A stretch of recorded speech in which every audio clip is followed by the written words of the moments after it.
5 minutes or less. Good evening, ladies and gentlemen, and welcome to our May 5th council meeting. Please rise for the Pledge of Allegiance.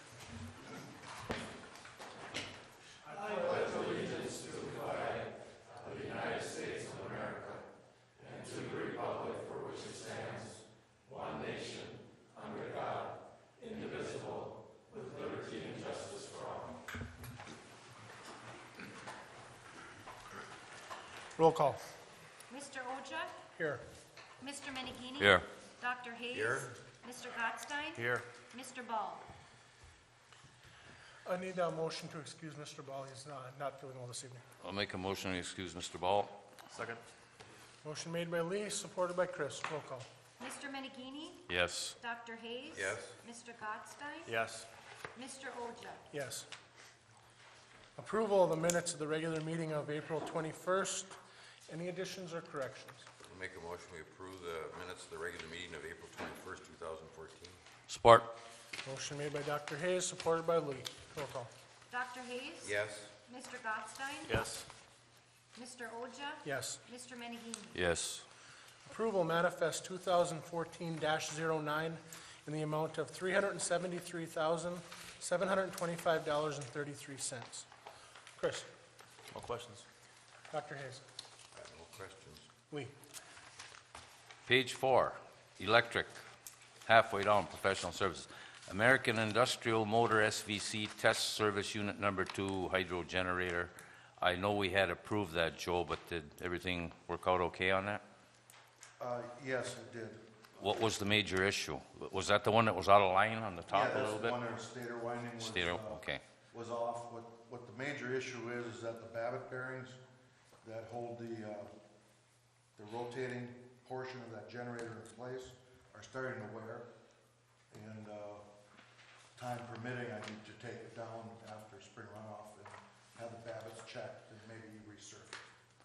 And there's no way that could be switched to a regular roller bearing versus the Babbitt? Too prohibitive, cost prohibitive? I won't tell you that it can't be done. Well, it might be something to might look be. at when Yeah. you get in there, just keep it in mind. Didn't we have problems with the Babbitt bearing on one of the verticals, what, a couple years ago? Yeah, that would have been unit number 3. Okay, that was the other one. That's all I have. The only question I had was on page 3 in the fire department. They had $500 for a full-page ad for the 2014 fire tournament. Do you need to put an ad for? Yeah, what we did, when the fire tournament, the volunteer fire tournament is handled locally, we put an ad in for the booklet that they have. And what we did this year is that the Northward Ambulance, the volunteers, and then the fire department, the city, we were all doing something separate, so we decided to go for one. It was cheaper just to do one page, and so they're paying us for portions of that. So I think it's a quarter and a half. Yeah. The other one I had on that page was right below that in capital. The Farner asphalt sealers, I know we had approved that. Did we just now get the bill for it? Because we did that in the fall. Yeah, they just sent the bill. Okay. They contacted us and like, oops, we didn't send it, so I said, well, send it. Okay. Okay, that's what I thought.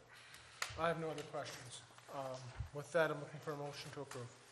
I'll make a motion we approve manifest 2014-09 in the amount of $373,725.33. Second. Motion made by Lee, supported by Chris. Roll call. Mr. Gottstein? Yes. Mr. Oja? Yes. Mr. Menegini? Yes. Dr. Hayes? Yes. Does anyone from the audience have any questions on the minutes, manifest, or any agenda item? If you do, please come up to the podium, state your name and address for the record. You'll have 5 minutes. If you have a question on the, go ahead. I think I'm going to do that. Doug, did I just heard you talk about the farmer bill? That was Farner asphalt. they did the crack sealing? Yes.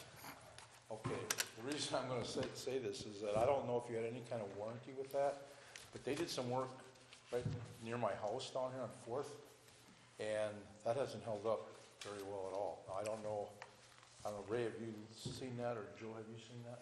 No, it hasn't been That's all brought to my pulled apart. attention. I mean, it's not worth anything as of today. The cracks are all open. And that crack sealing just, I don't know the whys or wherefores, but I walked there to get to the bike path and then go. And I noticed it's all apart and cracks are there, almost like they were before. That was done last year, wasn't it, Bruce? Yeah, it was. It was done last fall. Last fall. I'll check with them on that. Yeah, I don't know if there's other I'll have to check to see about areas. the warranty. Yeah, I don't know if there's other areas that they did that you could compare and see, but I read something today off of a listserv where there were some questions actually circulated on crack sealing, mainly because of the $100 million that the state gave out for road repair. And those questions were fixing crack sealing from last year due to the winter, with the Yeah, excessive. my freezing experience has on- been, it doesn't hold up forever, not even necessarily like long time, like 5 years maybe. But this was just done. So I think before you pay the bill, you just ought to take a look at it, that's all, and see what you think. really. So. Thank you. Any other questions on the minutes, manifest, or any agenda item? There'll be a further time for comment on any subject at the end of the meeting. Okay, before we go into our business, we need to enter into a public hearing to look at ordinance 410, an ordinance to establish rules and regulations regarding the proper use and permitting of use for the public right-of-way within the city. Looking for a motion. Make a motion, we want a public hearing? Support. Motion made by Chris, supported by Dr. Hayes. Roll call. Mr. Oja? Yes. Mr. Menegini? Yes. Dr. Hayes? Yes. Mr. Gottstein? Yes. For the past couple of meetings, we've been talking about ordinance 410. It's what we're going to call a right-of-way ordinance. Council's asked questions. We've had some changes made to it from the original. Does anyone from the public wish to come up and give comment on it or have any opinion or questions they would like answered on it? Okay, does anyone from the council have any questions, comments that they'd like to address further? In the executive memo, Ray had mentioned about the lines. And we're dealing with that. Were we going to deal with that part of this, or is that another discussion we're going to have? That was not included in this, so we could have that as its own discussion. Okay. So it wouldn't hold up the right-of-way ordinance. Okay. Are there any other questions or comments from the council? Joe, anything? Mary, No. Tricia? Jay? No, nothing else. Thank you, Mr. Mayor. Just, the resolution that was passed in the fall regarding the dealing of irrigation lines, this ordinance does have, a process for residents dealing in the right-of-way in utility work. There's some quasi reference to permitting. The irrigation line issue is something that we wanted to address. It's somewhat separate, but the permitting side of it is actually similar within this ordinance, because they are going under and through the right-of-way. So I guess it's your choice, because we didn't include any language outlawing those specific irrigation lines, because another type of irrigation system that's common, not just in our municipality, but requests in others, is to have automatic sprinklers in boulevards. And we actually have a few of those as well. When we did street work over on Norway Street and 4th Avenue, there were a few that we dealt with, and it was challenging, because when our contractor goes in, we don't have all the information. They tear it up. Owners are mad. It's in the right-of-way, but and before the right-of-way ordinance, we didn't have a vehicle for even knowing they were there. I'm sure there's other areas where they went under the sidewalk, and we respect their interest in keeping the grass watered and everything, but it's in those areas that we have issues. So we didn't include outlawing any of that in this ordinance. And I didn't see it in other similar ordinances where they flat out outlawed it. or, you know, eliminated it. But we definitely want to have that extended discussion. So you can have it now, or we can have it later. It's up to you, you guys. Is it part of this ordinance or not? Well, the allowing and the permitting of it would, you know, the application of permits would be in this ordinance because it's work within the right-of-way within the, so that part of it, if the council at some point wants to allow it through permit, then the permitting process actually is somewhat identified, but, you know, a lot of the other aspects of it are dealt with outside of the ordinance, so the extended discussion can happen outside the ordinance. Does that answer your question? I'm okay with waiting to the end of the meeting to discuss this, and it doesn't have to be discussed right now. I saw no problem with it from day one, and I believe last fall it was Chris that had mentioned there should be a permit to do this with rules and regulations stipulated in this permit. And Ray, I guess you're working on that, and you mentioned earlier you might want to have it engineered, which is now I have no problem with, but I'm all for it, and I see there's going to be nothing but a trouble.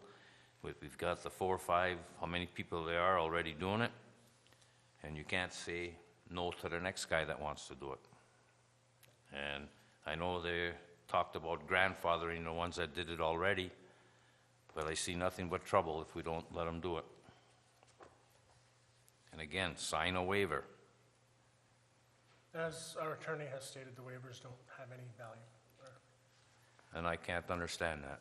Like I said earlier, I run in a race, I sign a waiver, I step in a hole and break my leg. That's my problem. I signed a waiver. I can't turn around and sue the city or the race director because they had a pothole there. Actually, you could. And that's not right in my book. More importantly, Mr. Mangini, if I may, if you were to allow electrical or something like that to go underneath a road that has public access, that's something that could be deemed inherently dangerous, and the insurance companies are concerned about liability. Now, I need to explain this to you. If we were sued because somebody was injured as a result of that sort of action, the insurance company would have a duty to defend the city, but it wouldn't necessarily have a duty to pay any judgment against the city, because they would obviously put a letter limiting the scope of their liability. In other words, we'll defend you, but we've told you in the past, and we've already had that discussion with the insurance company, that you shouldn't do it. Now, how you vote is your business, sir, and I'm not trying to influence you. I just want to make sure that when you compare running in a race down a public highway versus this. You sign a waiver for any liability. That's what I don't understand. You do that, you're done. That's the end of it. Well, the problem And is if there's a problem, then that person who got hurt for whatever reason can go after that homeowner who did it, not the city. I understand that. And all I'm suggesting to you is the city would be necessarily drawn in on that for two reasons. Number one, they are potentially liable. And number two, many of the people that have homeowners insurance don't have a sufficient amount of coverage to insure the loss of a child or an adult or somebody who was electrocuted or any number of things. Again, I'm just trying to lay out the law and the factors. How you vote, sir, is your business. I understand where you're coming from, Jay. Okay, But thank I you. still see no reason for not letting them do it. And as far as the electrical lines under it, that can be in the permit, where they can just run a pipe. They don't have to have electric power running there. Because I didn't realize that some actually had pumps in the lake. But they can, I see no problem with running a pipe under the road and watering your lawn. That's been my feeling from day one, and I'm not going to change. So what's your feeling on ordinance 410? Because that's not necessarily, This could be separate from that. This ordinance here, no problem. But that can be separate. You can take it on a case-to-case basis if you want. But I see no problem with letting them do that. under the proper permit. Dr. Hayes, any comments on the ordinance? Well, I've always been anxious for people to improve their property, put in gardens, water their grass, make things look nice. So as far as whether this is in the present ordinance or not, I'm all in favor of letting people put in gardens even on city property if they want, if it's agreeable to management, but that's not been the position of this council.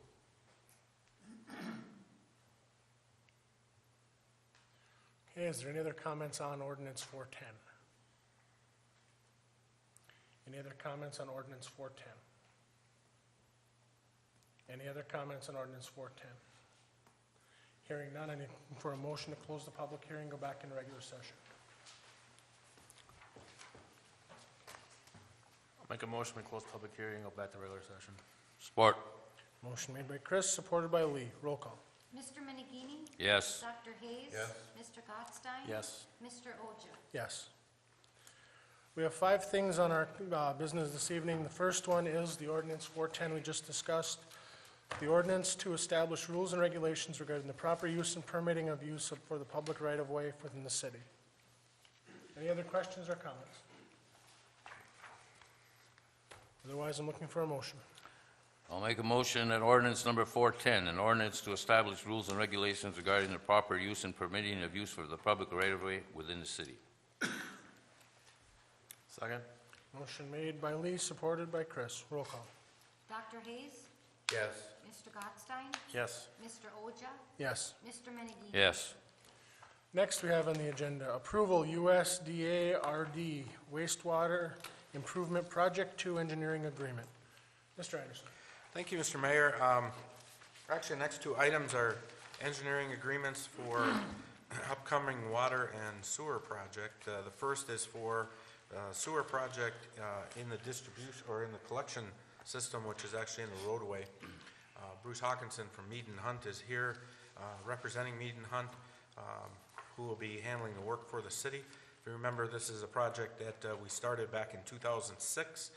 Last year, we went through and finalized paperwork to move forward the wastewater treatment plant project, which is actually phase 1. This particular project, phase 2, again, is the collection system, which is what we're talking about this evening. Bruce, I don't know if you want to come forward and if you have any more details on briefly on the project. I don't know, Ray, are those boards? I didn't get a chance to look. They're out in the there? lobby. We do have Has- boards. Has the council had a chance to see those? I gave them a map in Oh, the okay. packet, and they, Okay, well, that kind of shows the scope of this, these 2 projects. They were all submitted to rural development at the same time. Rural development got hold of the money nationally for the project 1, the wastewater treatment plant, which was funded about a year ago. Now they've just funded the second part of the wastewater project and the water improvement project. And the sewer side is basically just the collection system stuff that you see on the map. The water project has the water distribution improvements you see on the map, but there's also a new well in there, some work at the well field, so, which isn't really on the map.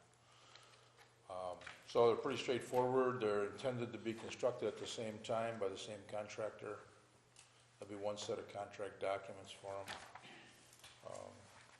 So we don't have an exact schedule yet. Ray and I have been talking about whether we want to really make a push and see if we can do them next year, or not make such a big push and do them in 2016. We haven't really figured that out yet. So I guess unless you have questions, you've got the data for the engineering agreements. They're pretty hefty, but that's rural development's protocol using those engineer joint council document committee agreements. So, we're going to have a number of meetings where we're going to talk about scope. We're going to try and have some informational sessions to provide more information, for the public as far as location. One thing that, and I'm sure one question that comes out when you do look at the map, see the location or locations, the question will be, well, what about this area or that area? And one of the main criteria in packaging these projects for water and sewer in the roadways is that each project, each utility is, in rural development's eyes, looked at separately. And so if we only handled, or if we went to a location that had one or the other, but not both, then we would only be able to restore half of the roadway. So it did happen that the areas that we needed the most work in both systems happen to be in the same roadway. That helps to allow for reconstruction of the road from curb to curb, as opposed to half. Including the curbs. Including the curbs. Yeah, there are a few places, if you look, where we had, there was a need to replace a utility, from city input, but there was only, it was either just water or sewer. In those areas, we're not gonna be able to do the same restoration as where we have both utilities going in. So it's a good opportunity to do it this way. A lot of communities have started to do that. You really didn't see this years ago. People just couldn't they couldn't get it together to finance a water and sewer project at the same time, but you're seeing more and more of it. So it's a good way to get it all done. The water project is about 2.8 million, loan only. The wastewater project is, coincidentally, is just a little over 2.8 million. We originally had refinancing of the water debt in that project. At the time we submitted the apps, RD was doing that, but they stopped doing it.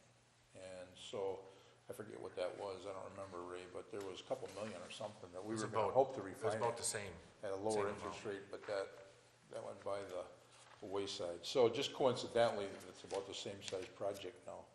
And that sewer project is $1,651,000 loan, $1,154,000 grant. So it's right in there at the max you're eligible for, about 45%. I didn't run the number, but it's got to be real close to that. So I don't know, any questions? Ray, I think it was last year, there was some talk about putting in an additional water tank at this side of town to deal with some pressure issues. Is that something that's gonna be a separate project down the road, or are we? We did talk about that in the initial stages of the project.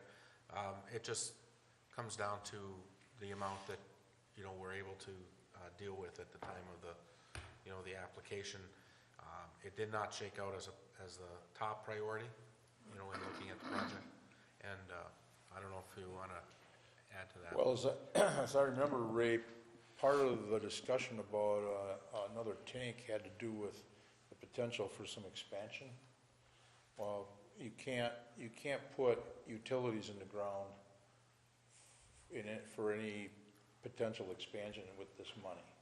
In other words, it has to be to fix something that needs to be fixed, if you will. And tanks are eligible, but what we were looking at over there, I think, had to do with a little bit of partially to serve, I think, provide a bigger tank for Sweet Town up in those areas where that high pressure tank is. That's only 180,000 gallons, I guess, I think. But it just didn't shake out as a viable thing based on all the other needs, and we kind of played backwards, as we always do, with what kind of rates we thought we were going to get into, having to guess whether we were going to grant or not. And you only can do so much for what you think you want to spend or be reflected in rates. And then part of this is putting in a new well. Yes. That's gonna meet our DEQ. I know we had some issues with that and the size of the well that we. Our firm capacity issue that they've documented for us, this is, Resolved. meet that requirement, Okay. right? Yeah. Can the well field support that? Yeah, the issue isn't the aquifer, the issue is the casing, the size of the Right. wells. So, yes. What happened back then, and I was here involved in that, is we ended up starting off with a 6-inch test well there with the idea that we could, instead of just wasting that money on that size, we could convert it to a production well. So that's why the smallest one out there is 6-inch, and then I think there's an 8 and a 12. And that was fine at the time, okay? But what'll happen is we'll probably, could very well be another 12 banning the 6. Would it be more feasible to take the 6 and make it into a 12 We instead might of do a that. new, We a whole might do complete that. new one? Yeah, we might do that. So, What impact on the wastewater and water rates is this project going to have? what effect on what? The rates, or the utility rates that I people are paying? can't give you numbers off the top of my head, Doc. I mean, we've been talking about that. I know Ray and Mary have spent a lot of time with that. You know, it wraps into Project One, the wastewater treatment plant, and then these. And at this point, I don't personally have numbers on the top of my head. We haven't really gotten that far along to finalize that stuff. What we wanted to do was go down through our budget hearing and give you different options, because it really is, it's whether you put it in your flat rate portion or your commodity rate portion. So we wanted to do that through. Yeah, that's one of That the budget. things that we talked about, making this project a 2016 project, would be that it would give you more time to ease into whatever rates are gonna be in effect. Instead of doing it all over a couple of stabs here, we could do it over a couple of years. And that makes it a little more palatable sometimes. How does that fit into our plan with the repaving the roads? Is that if we push it off to 2016? Well, we have a road project for 14. We don't have anything on the books for 15 at this point. So we would have to go, that's another budget hearing. Okay. type Were we planning on question. doing this 15? 15. Is that what we're, okay, that's what I thought. This project, Yes. it was tentatively, you know, we didn't know when we were gonna get funded. But we thought if we could get funded actually sooner than this, yeah, we could make it 15. We probably could still make that happen. This isn't quite as complicated as wastewater treatment plant. So if we were to punch this thing out, we probably, assuming the review times with DEQ and RD were okay, it certainly could get started in 15. Is there any benefit to waiting to 2016? I mean, I just assume see us There's get going. pros and cons, Chris. The pros might be that if you expect costs to go up, and you can't always throw that dart either, that better to do it sooner if you think costs are gonna go up. I guess the biggest downside I can think off the top of my head is that with the other project and everything going on, all your rate increases would come over a shorter period of time. You know, by doing it a year sooner, the streets that are in bad shape end up being fixed a year sooner. You know, so there's a positive there, I suppose. In the long haul and in the big picture, personally, I think it's more of how the council feels about how you want to handle and over what time period you want to handle the rate increases. That's probably the most practical consideration, at least in my mind. We really think that the paperwork side of this, like the legal paperwork, legal documents, and some of those engineering requirements, we're doing a lot of that work Right. in the first project, so the upfront work should move rather smoothly, I would think. And you know, if we wanted to hit that 2015 time period, we could probably make a pretty good push towards that. But again, you know, we have to go through, you know, the rate issue and the costs and see where you want to go. And once we get these approved, they go to RD for approval, but, you know, once those are in place, we're not gonna be waiting or doing anything. We're gonna be forging ahead, you know, as if we're doing things as fast as we can. And then as you get into your budget hearings, as we get more defined rates developed, as we get into later this year, at some point you guys can decide just what you think. So is it more or less gonna be a council staff decision on timing, or is it gonna come down to engineering and Well, DEQ? No, I think the goal will be more your guys. I mean, we can only do what we can do, but everything being normal, from the engineering side, I don't see any reason why I couldn't get this project out of the, out of the gate in 2015. I don't know for sure whether we'd be ready for a May start. That's a little early to tell. The design's fairly straightforward. It's typical stuff, you know, it's just water and sewer and curb and gutter and streets. It's not quite the sophistication as the wastewater treatment plant project. So I don't know if you got any more questions about that, you want to act on those. I was going to give you guys at some point, Jeremy, your call when, a little update on the other project, real short. I can do it now, I can come back and do it Let's later. wait on that. Okay, I got a question for you, Bruce. okay. The following is an estimate of additional services perceived at the execution of this contract. Additional services, legal surveys, record drawings, and O&M manual. What is a O&M manual? An operation and maintenance manual. We've got that on the water side because of the well stuff. We may have to put together And you've some, got the same thing on the wastewater side. except there's no O&M manual on the wastewater, not on this project. There is on the wastewater treatment plant project. The contracts that are used are set up for an additional services category, and typically those are laid out in the preliminary engineering report. It's kind of a format RD wants to see. The survey work stuff is for any, and the reason that's in there is for any easement stuff that the city doesn't have an easement for on your existing system. And we found some of that on the sewer side. We even had easements we thought we knew we had and can't find them. But what happens on an older system, we could get into the water project, for example.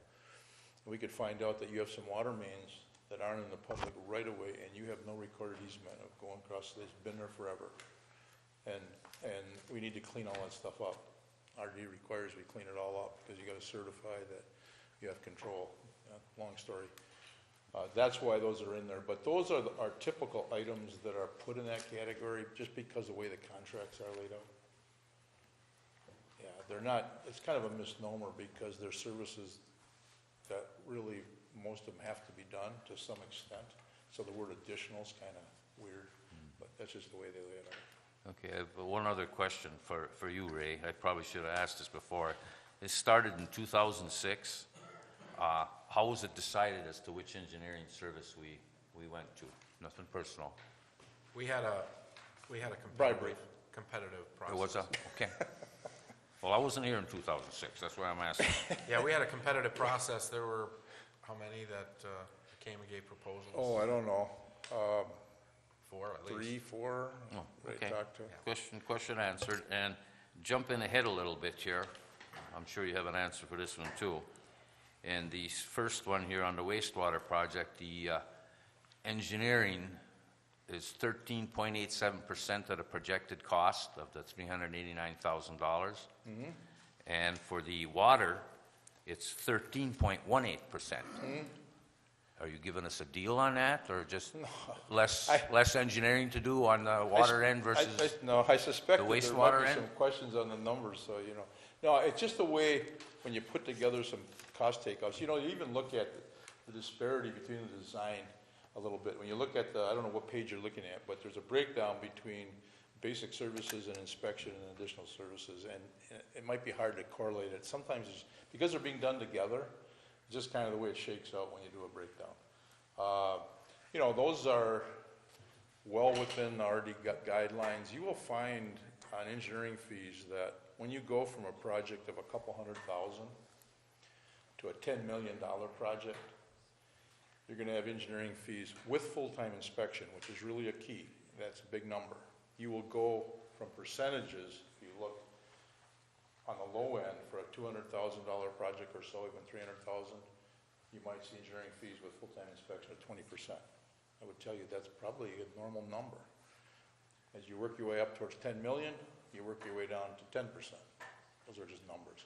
So we're here, you know, on the other project, Ray, or Lee, the other project was a $5.5 million project. Those engineering fees, because I looked, I just wanted to have the number, was about 12%.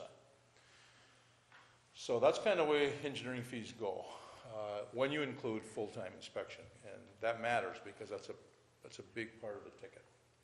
Well, I know in the past there should have been some full-time inspection on some of these projects that were done, that we're paying the bill for now. It's required by RD on projects like this. As a matter of fact, we even have to get approval of on the resume of the project inspector from RD. And I will tell you that I always want to have someone really good if we can, because they make a big difference out there in the field. And the guy that we have slated for here when this comes, who was on our municipal job, he's probably one of the best field guys I've ever worked with.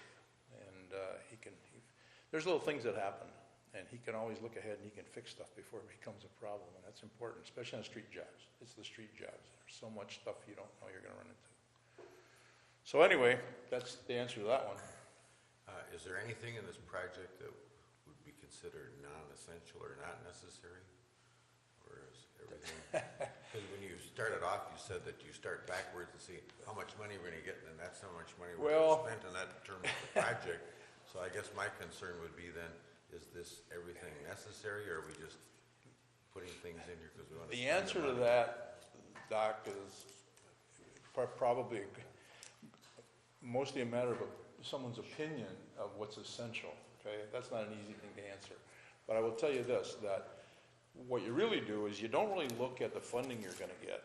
You look at what you think you will be palatable to the citizens through your eyes in terms of rates. And it's palatable, not affordable, okay? It's always palatable. And so you start with, you know, a community might say, you know, I don't think we can ever raise our rates more than, for the average person, $5 a month. So then you start looking at, well, what do you think our funding's gonna be?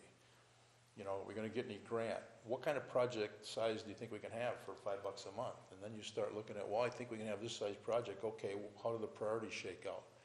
And we did a little bit of that stuff.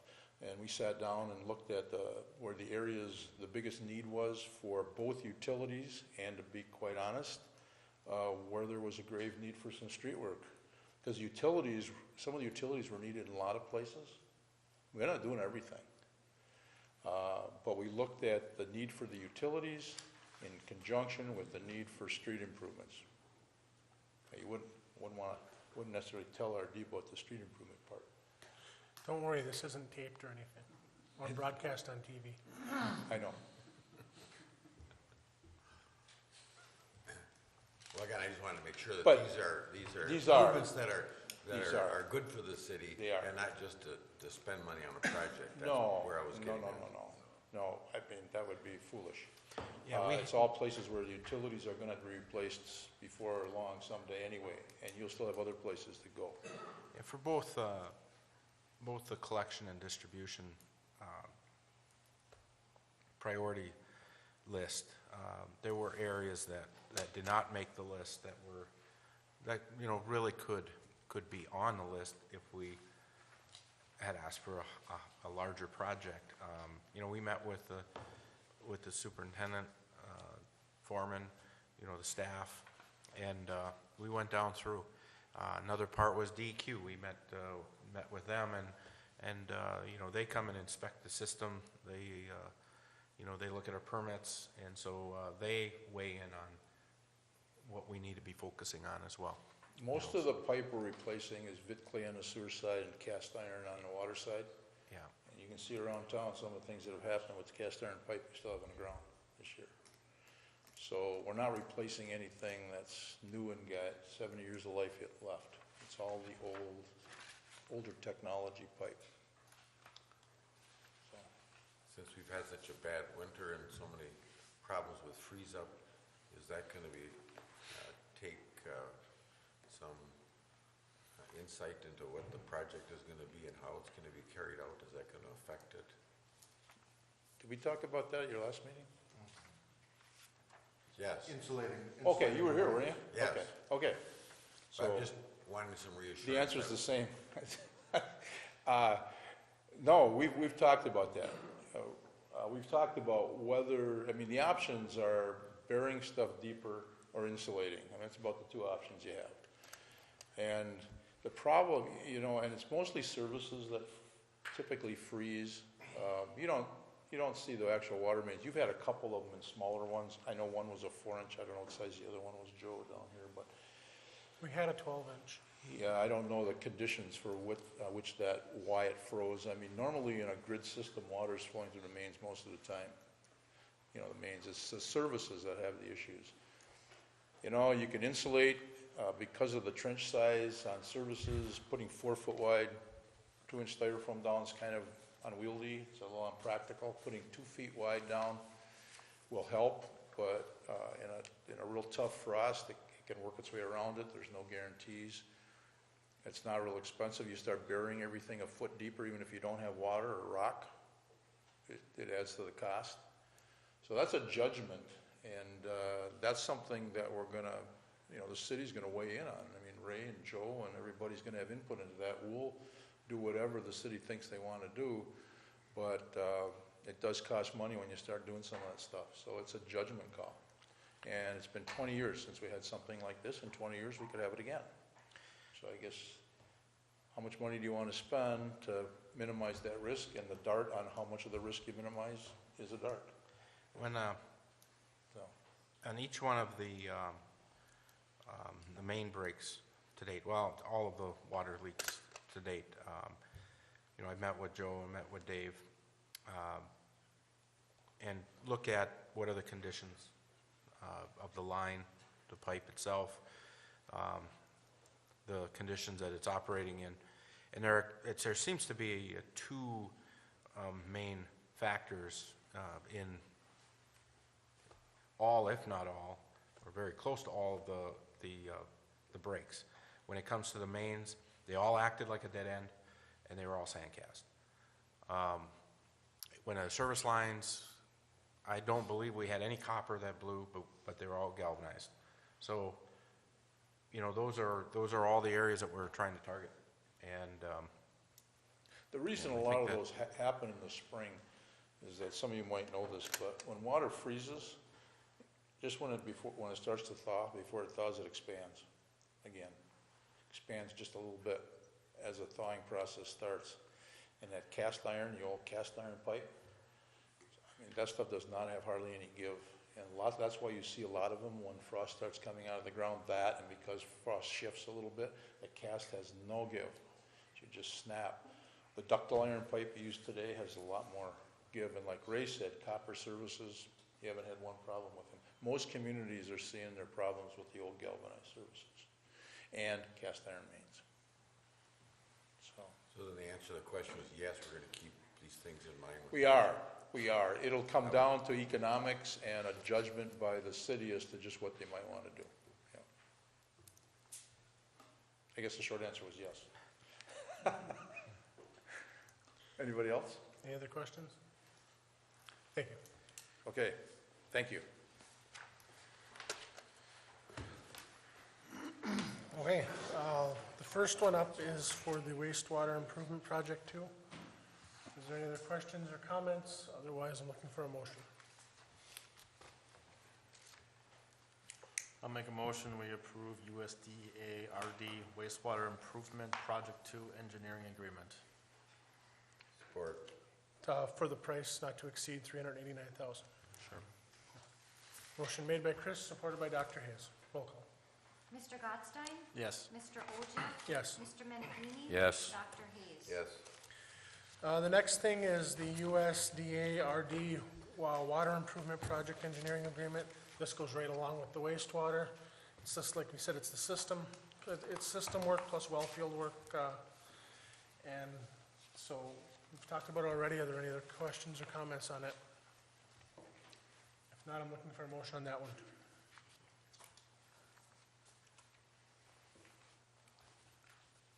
I'll make a motion, we approve USDA RD Water Improvement Project Engineering Agreement for $370,000, not to exceed $370,000.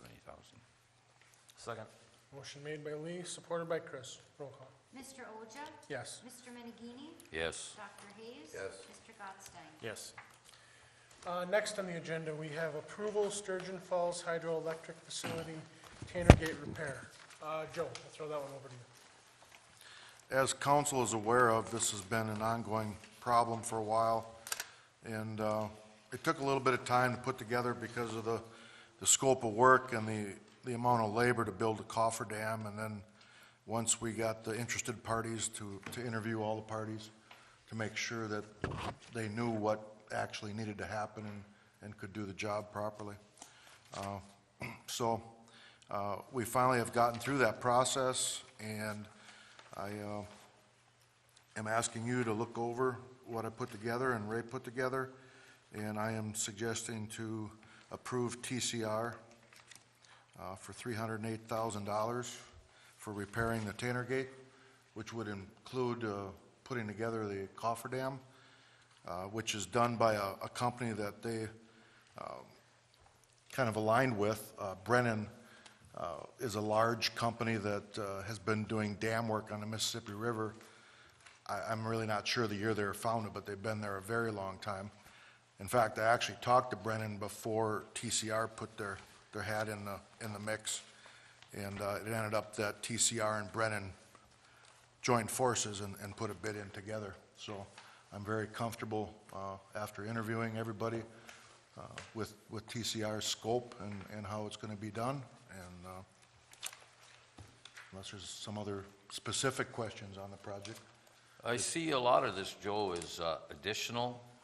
I mean, to patch the gate itself, fix the hole, but I see a lot of this is additional, which is, Yeah. I'm sure, something that's been eroding. The reason that you're seeing some additional things is because the cost of putting a coffer dam in place is probably about half of what you see, that 300,000. That's the biggest part of the project.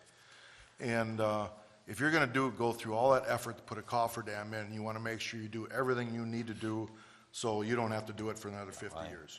I understand that. Yep, so we're going to sandblast the gates, we're going to tar coat the gates, fix any rust spots on them, possibly put in some structural support additives if necessary, do the rubber seal, and then the large 24-foot, put heated inlays in the concrete so the gate will be operational in the wintertime and not collect ice.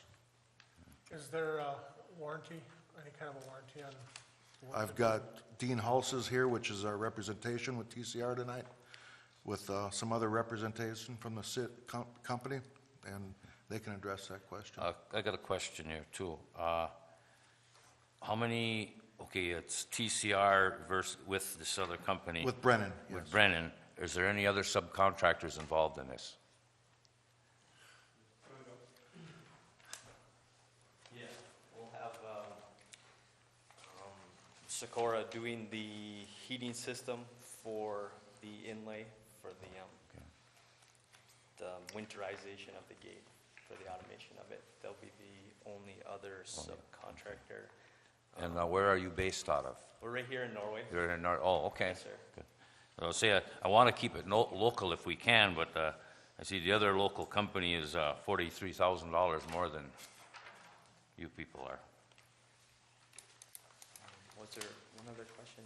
The warranty. Warranty. The warranty. Usually we offer a 1-year warranty. What would the city like to see? Is that sufficient? I just Yeah, wanted to make sure that's we- fine. Okay, I just wanted to make sure there was something in there. okay. Yes, sir. And you'll be real easy to get a hold of. Yes, sir. One thing that we did not include in the original request for council, the 308,000, there is a crack repair option.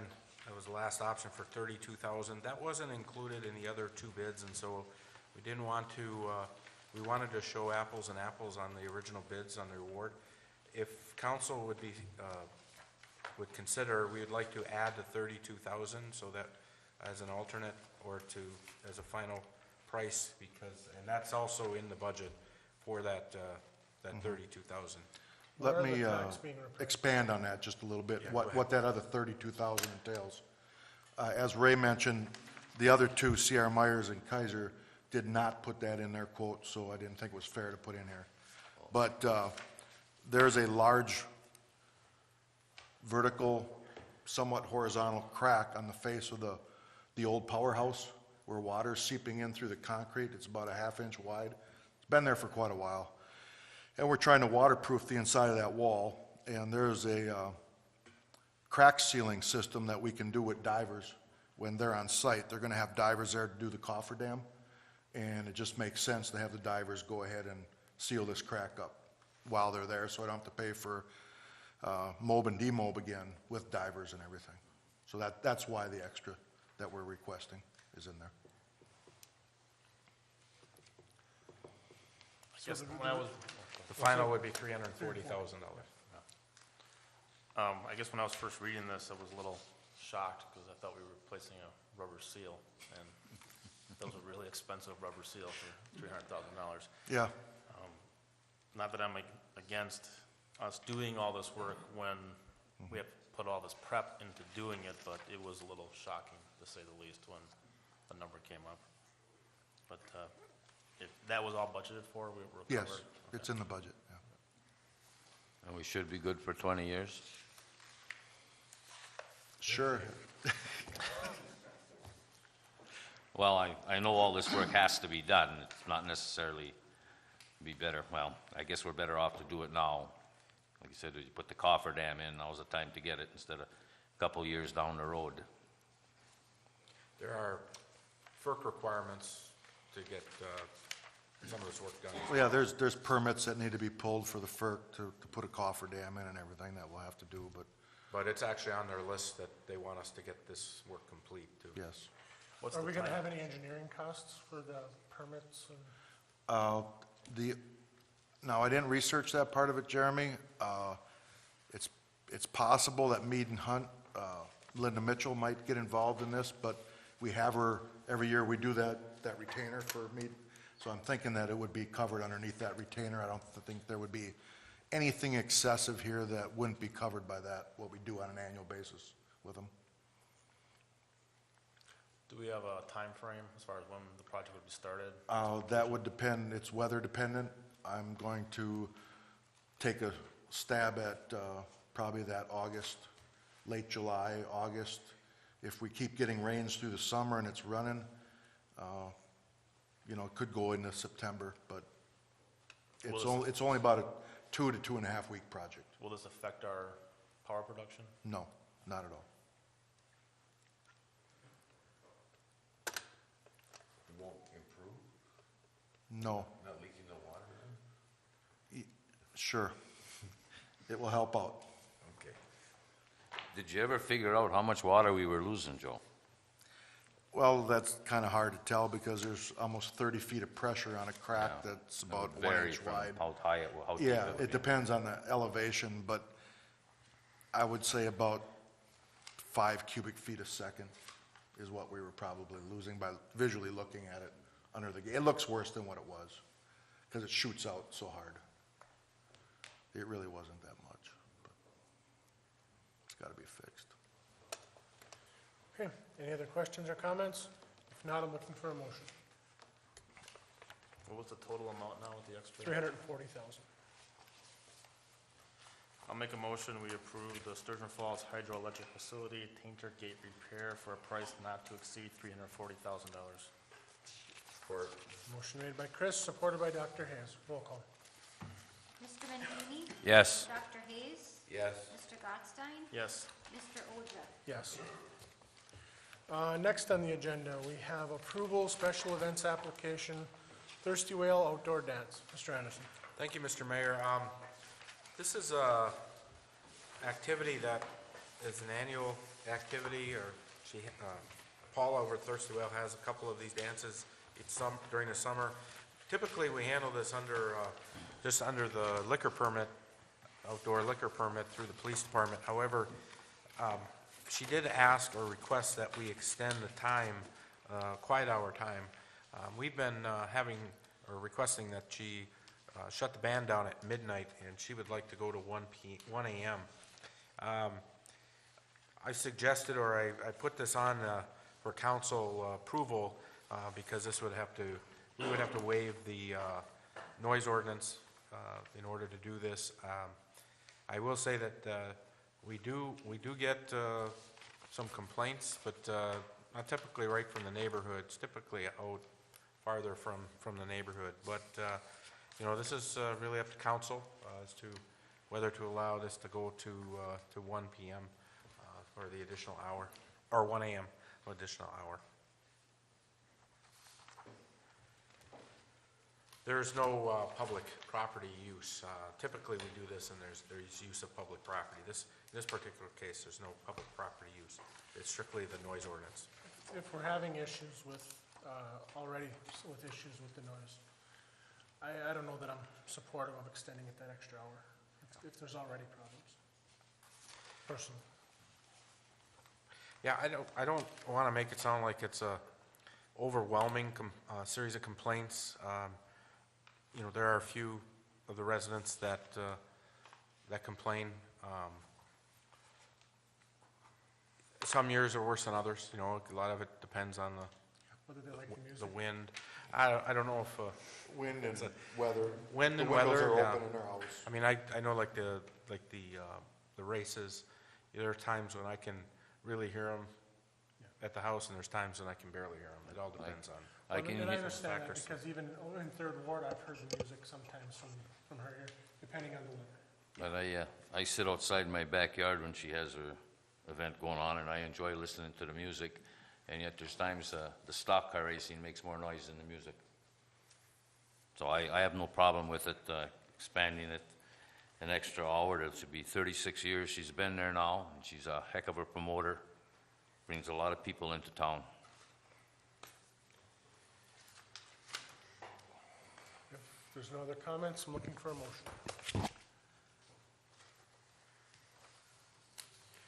I'll make a motion, we approve special events application for the Thirsty Whale Outdoor Dance. Second. Motion made by Lee, supported by Chris. Roll call. Dr. Hayes? Yes. Mr. Gottstein? Yes. Mr. Oja? No. Mr. Menigini? Yes. Last thing on the agenda this evening is the approval special events application, Boy Scout Camporee. Mr. Anderson. Okay, thank you, Mr. Mayor. This is an annual event that the Boy Scouts put on down at Hanbury Lake Park, and this application was again submitted this year. The event will go on from May 9th through May 11th. It's their camporee, and they are using city property, so this is a typical standard application, special events application. Been a great event for both Boy Scouts, and I think it's good exposure, for the park. Joe, did we get the flagpole issue that we had last year with this settled? Do we have something for them? The flagpole is installed. What about the missing fire ring? Did we ever find that?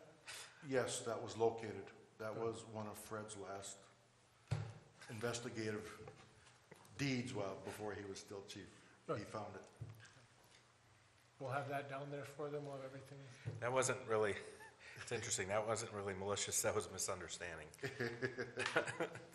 But it was an interesting CSI moment, and Fred did a great job. Do we have porta potties down there already in the park, or is that gonna be? No, we have a bathroom facility there, so we Okay, don't need good. porta potties. But that's not gonna be open, is it? It's not open yet, is it? No, but it should be opening fairly soon. The frost is out of the ground. They're gonna be there this weekend. Oh, this weekend? No, it won't We'll be have to this get a weekend. porta john down. We'll have to get some down there. Yeah. Okay. It's kind of interesting, no ice fishing on the camporee this year. Yeah. I'm looking, unless there's any other questions or comments, I'm looking for a motion. I'll make a motion, we approve special events application for the Boy Scout camporee. Support. Motion made by Chris, supported by Lee. Roll call. Mr. Gottstein? Yes. Mr. Oja? Yes. Mr. Menigini? Yes. Dr. Hayes? Yes. Does anyone from the audience wish to address the council on any subject? If you do, please come up to the podium, state your name and address for the record. You'll have 5 minutes. Okay, Bruce, did you want to come up and update us on the other project?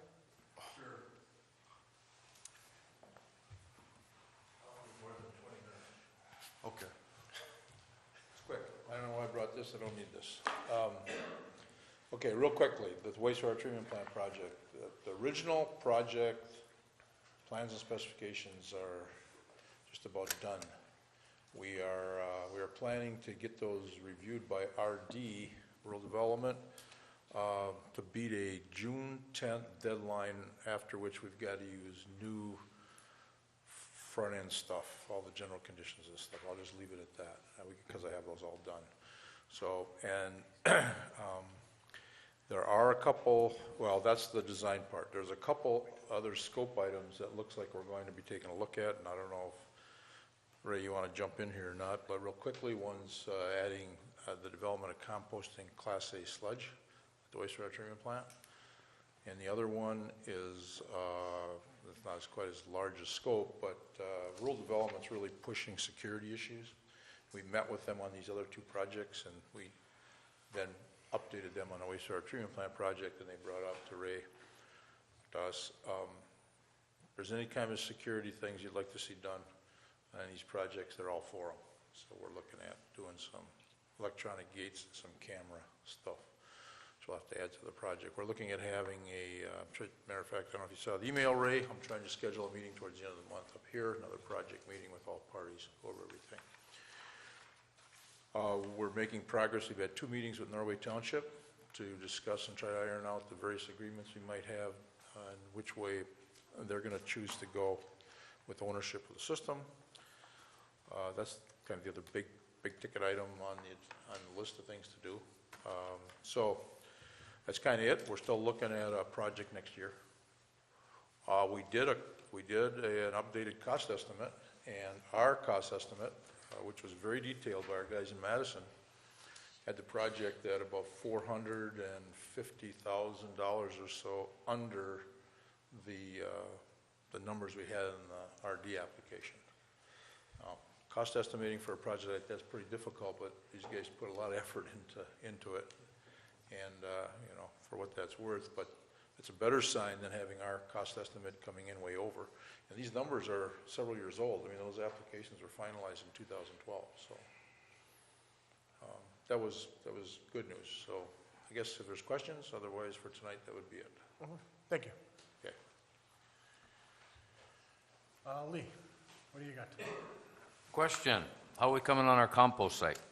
I was down there, our old one, I was down there last weekend, and there was an awful lot of activity there, although everything dumped there was okay. But how are we coming on the new site? We haven't worked at all on the new site, partly because, or mostly because we've been fighting the water leaks. So we've really, in talking it over on schedule this summer, we're transitioning that project, or flopping that project from what we originally thought was going to be something we'd be doing right now to fall. And because we need to address the tennis courts in midsummer. So I think that from a practical standpoint, that's when we're going to hit it. So we'll be dealing with the regular compost site through the summer, and then probably at the end of the year, we'll transition over. That's all I have. Dr. Hayes. I was wondering if there's a final on the Aragon pump. Did we get that all taken care of? Yes, the argon pump is back up to full capacity. The bearing in the 60-horse motor has been repaired. That was back in place the day after we reported it that it was out. And 4 days later, the 20-horse motor was rewound and put back in place. And we just had that installed not that long ago, didn't we? Not the 2 motors. The 2 motors have been there a long time. You're thinking of the E2P2 project where they did some work down there on sensors and things to monitor the motors and the variable frequency drive? Yeah, the VFDs. Yeah, Okay. to run the motors. Okay. But not the was physical. problem, that was the actual motors. Yeah, it was the actual motors that went.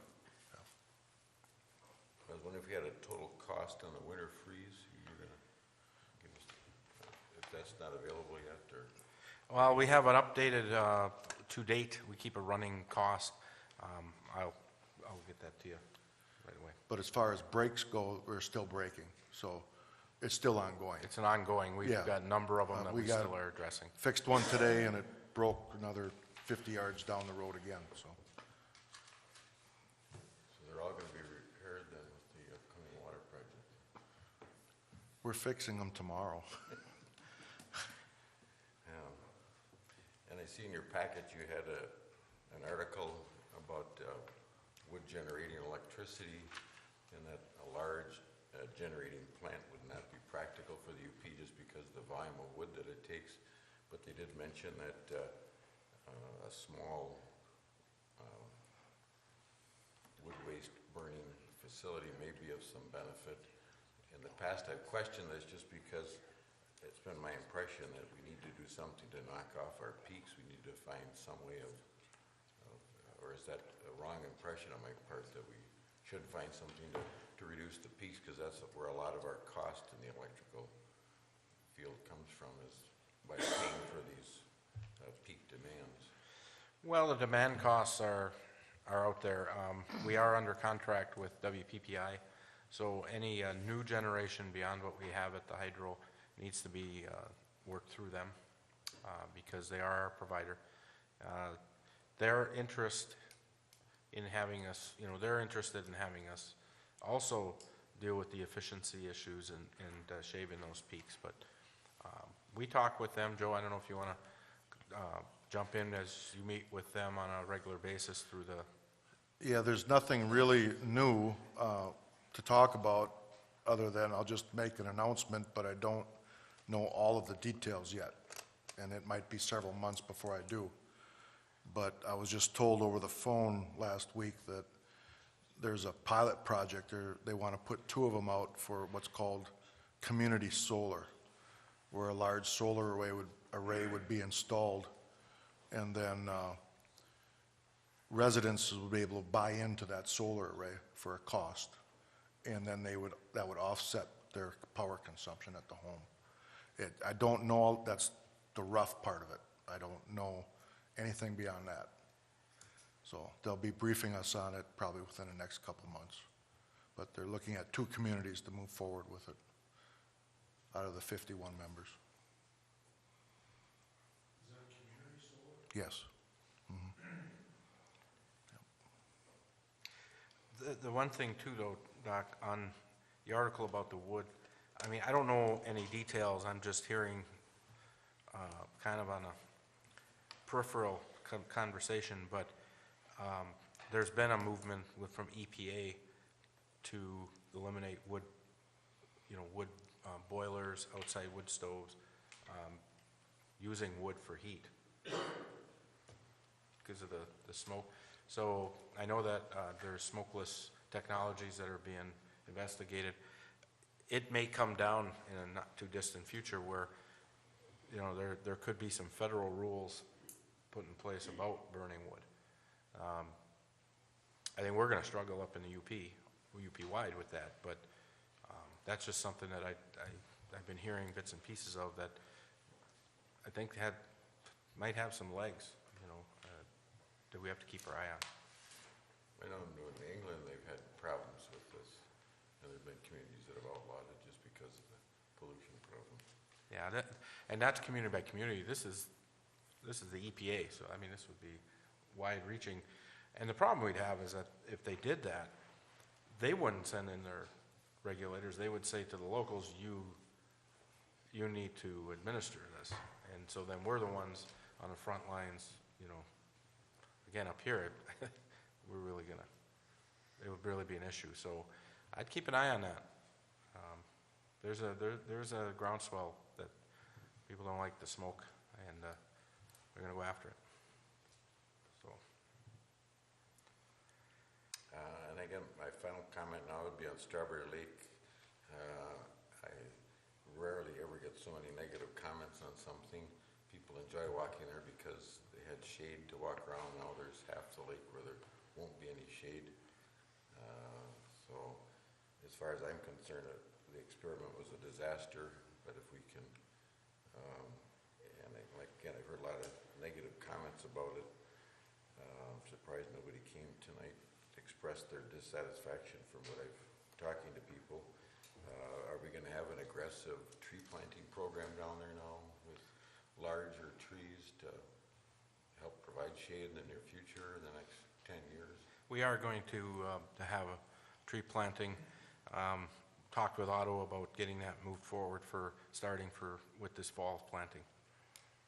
Was that the original plan, to cut that many trees out there? Because I was shocked when I drove by this weekend. It was clear cut. There's like 2 trees. From the discussions that were had at Parks and Rec, that was what they had proposed that they were going to do. And Parks and Rec was okay with that? Yeah, because it's also, the other half of the lake is part of the Strawberry Lake project that we had approved. This part was separate of that project. Now, we had talked about clearing some trees on the other side of the lake. Are we going to be doing the same thing? That's the plan for the other half of the lake. Well, I think we got to change those plans myself. Like I said, what's the point of walking down around the lake if you got, all you're seeing is a pile of muck? And I'm okay with cutting the trees, but I mean, we need to have a plan in place to replace the trees, and they can't be little twigs that are this big. We need to probably get something a little bigger. Well, they've been talking for a couple of years about planting, trying to get something other than box elder down there. And this is the forest, the forester basically said, look, you gotta clear it out, otherwise nothing will grow. So there is a plan. And I mean, I've heard a few negative comments. I've talked with the folks that have commented. I've heard positive comments though too. So it hasn't been all negative. And that's what I try to remind the people that are commenting, is that there are people that have also said some positive, things about it. So, Well, I haven't heard any positives, so. yeah.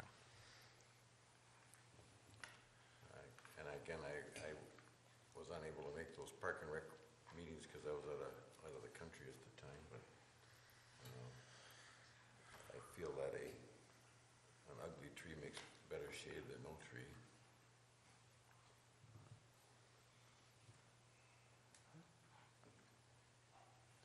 Any other comments? Anything No. else? Chris? Joe, do we have any issues with the internet this weekend? I heard a lot of complaints this None morning. that was brought to my attention. Okay, I don't know if you could look into that. I got a lot of complaints this morning just with It- people it having was issues During last week or just during the weekend, this weekend. Just Saturday and Sunday? Yeah. Okay. I don't know if you- I actually didn't see anything this week, and maybe it was a specific node they were having trouble with. Is there some specifics that they were? Basically, there was issues with it dropping out completely, people not Dropping being out. able to reconnect for long Okay. periods of time. I'll check on it.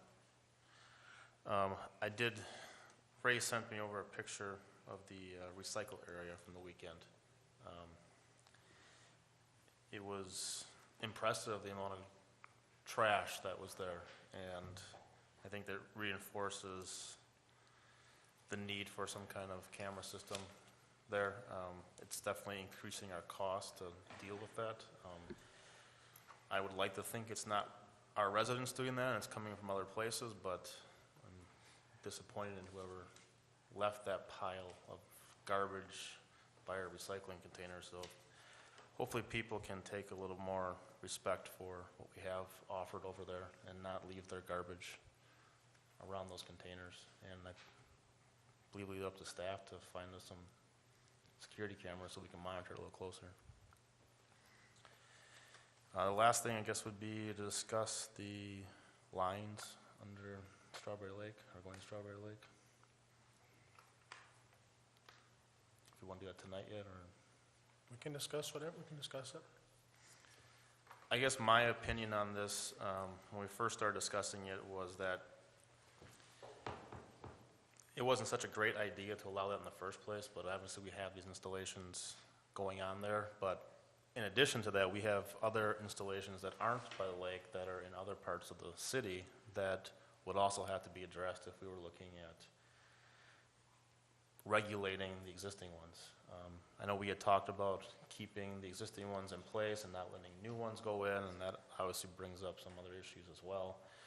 My personal opinion is that because of, the issue with the insurance and the liability and the complexity of trying to come up with a permitting process for whatever kind of installation is going to happen in the right-of-way, I don't want to see us, I guess, promoting people of putting their own personal utilities or pipes in the right-of-way. And I think if we allow new installations and allow a permitting process, we're almost encouraging this to happen in certain areas.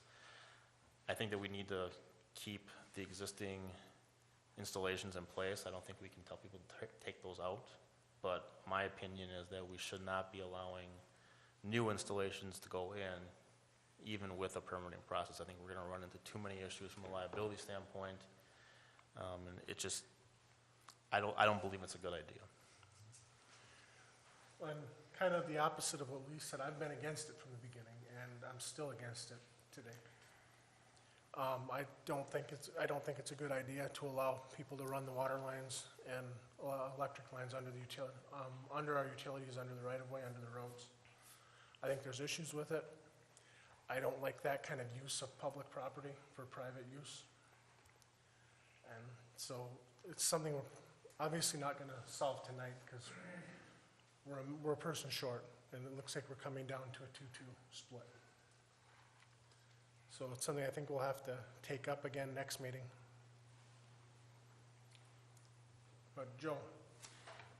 Yeah, I just wanted to comment, just so nobody forgot, about you had mentioned, Chris, the other ones that aren't over by the lake, and even the one at the lake, is the pipe that carries the water and the electrical cord that supplies power to the pump sitting next to the lake and/or the streams is running through our stormwater infrastructure.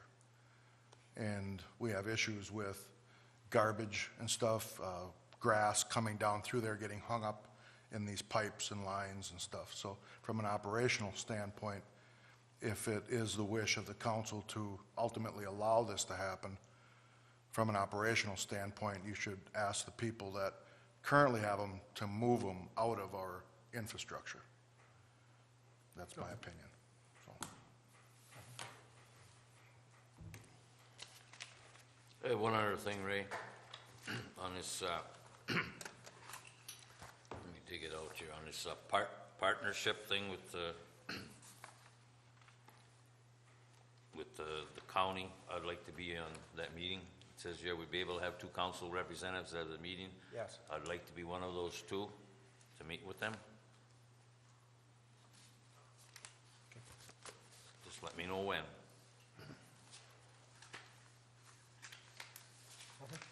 Anything else, Chris? I've got nothing to add this evening. Joe, anything else? This morning, we fixed the water main break by M&D Mobile in the alley. Turned it back on, and about 4 hours later, it broke about 50 yards from where we fixed it at. Just want to let everybody know that we currently, tonight, have 4 people without water, and we will address that tomorrow morning. So that's all I have. Barry? Tricia? Jay? Nothing, thank you. Ray? I don't have anything further. We have no closed session this evening, so I am looking for a motion to adjourn. I'll make a motion, we adjourn. Support. Motion made by Chris, supported by Dr. Hayes. Roll call. Oja? Yes. Mr. Menegini? Yes. Dr. Hayes? Yes. Mr. Gottstein? Yes. Thank you, ladies and gentlemen.